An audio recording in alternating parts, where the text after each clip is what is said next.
HaMitzvos daily study, starting with, today is day 276, and we're learning positive commandment 245. And we are covering this mitzvah over and over again here for the last 4 days, counting today. And the reason for that is that in Mishnah Torah, which is the corresponding text, we're learning about we're learning about obtaining an item that was either ownerless or that it was gifted.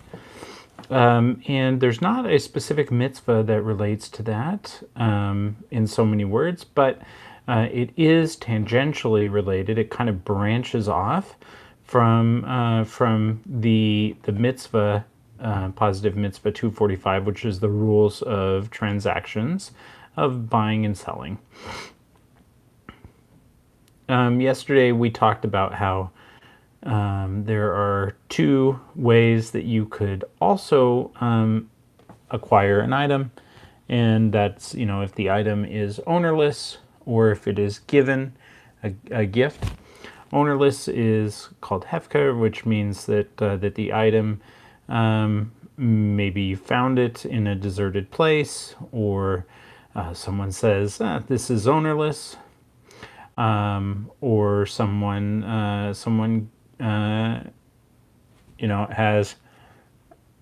has died without heirs.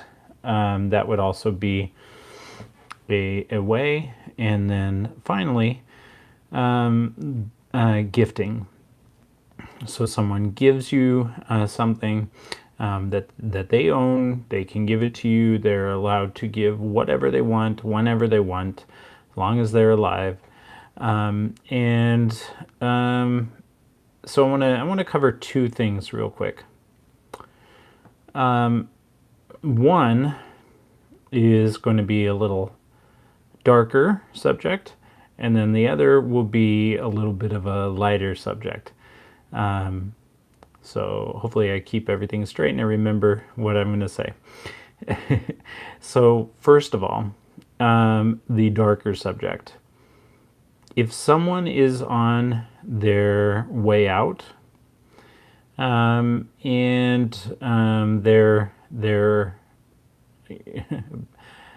they're giving their last words, their last will and testament, telling their will for their items that they're going to give up. The Torah does not require a written will to give an item to someone that you want, after, in the event of your passing on to the world of truth. The Torah doesn't require that. The Torah, the way of the Torah that we see in the Torah is that people, giving blessings and giving gifts, whatnot, at the time of their passing, with their family, around them, etc.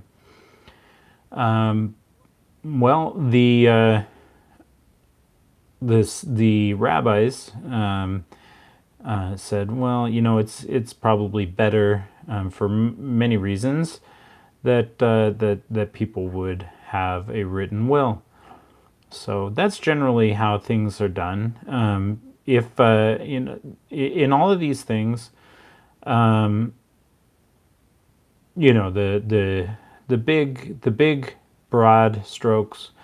There's a right way and a wrong way to do things, but the finer details, like how things are done, the custom of the local area or of the community, or of the nation, or the king decrees something, that is the way things are done, and if not, then we have oral tradition that tells us how these things should be done.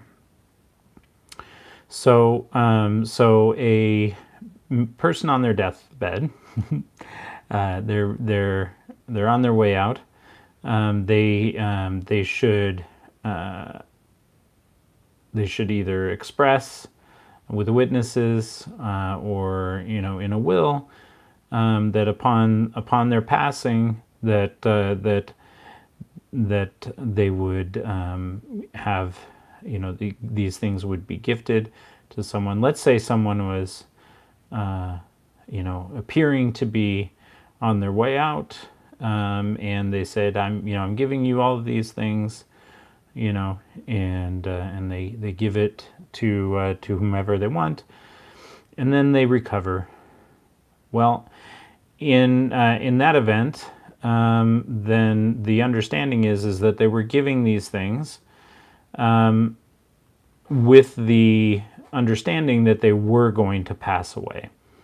And so if they don't end up passing away, those things are not bequeathed, and they remain in the possession of the person who didn't pass away.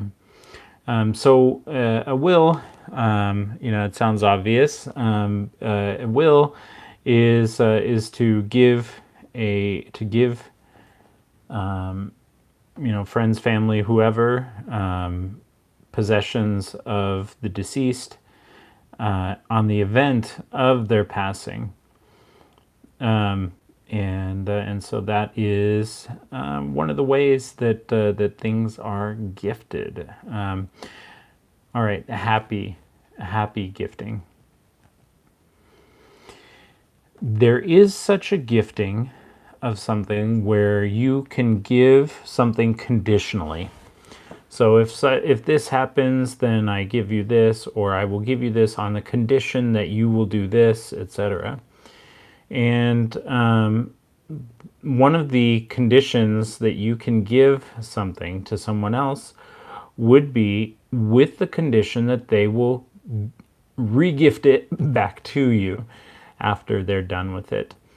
So it's theirs, it's fully in their possession, it belongs to them, but that they have agreed that they're going to give it back to you, and then it will become your possession again.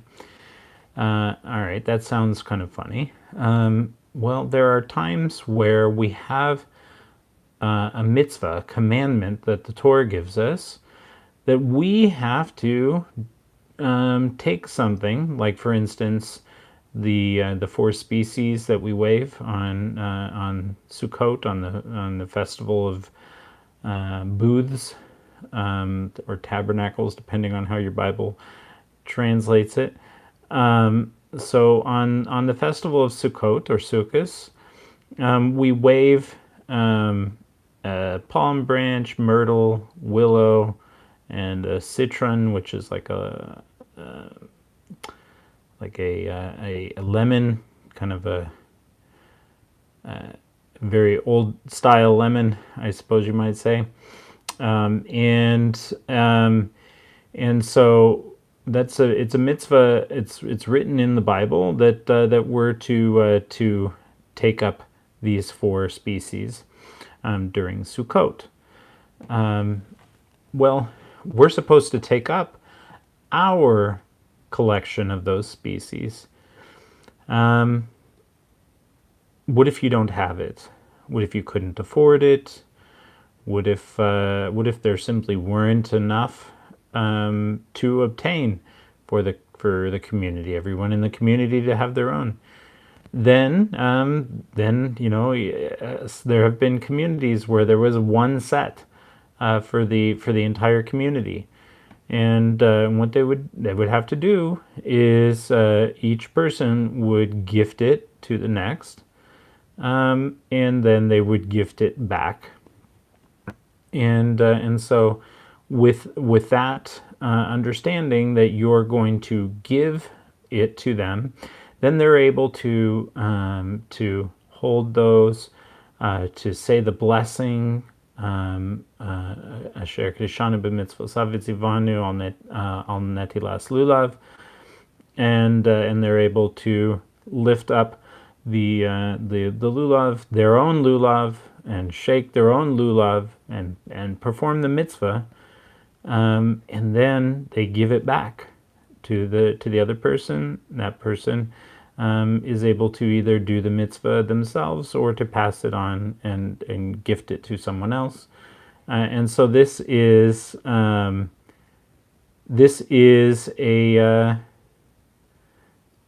an idea in Judaism, which might sound weird to you, but that is the mitzvah, or the way that we're all able to share in mitzvahs together, to be able to rejoice together, even when someone doesn't have their own. And it's also a way of each person having dignity. They're not simply borrowing from someone else. It really becomes their possession at that time. They are able to own the mitzvah. All right. Thank you so much for joining me tonight. Have a wonderful night, and with God's help, we'll be back tomorrow. And we're doing more review tomorrow, but from a different angle. Thank you so much. Have a good night.